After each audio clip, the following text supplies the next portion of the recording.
An Arlington family is asking why someone would poison their dog inside a fenced-in backyard. The family tells News 3 whoever did it went through a gate and hid 2 containers of meat laced with rat poison for their dog to find. News 3 reporter Dave Delozier back from Arlington and joins us with the latest, Dave.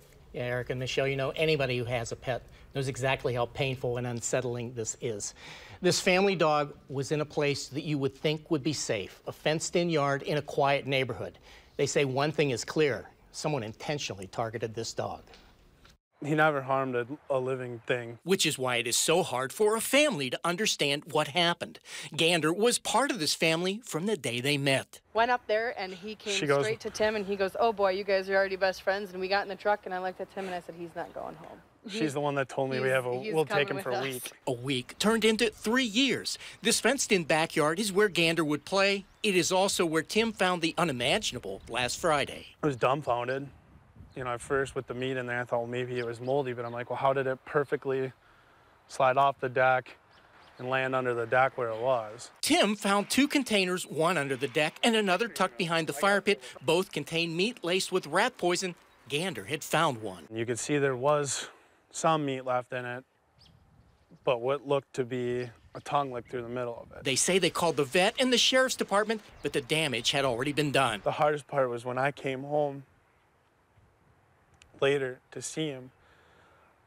The hard part that she'd already been dealing with is he come running to the door and collapsed in front of me, and that's when I picked him up, put him in the truck, and we took him. Gander wasn't going to make it, and they weren't going to let him suffer. To see our dog go through that change and that pain, something I wouldn't wish on the worst of people.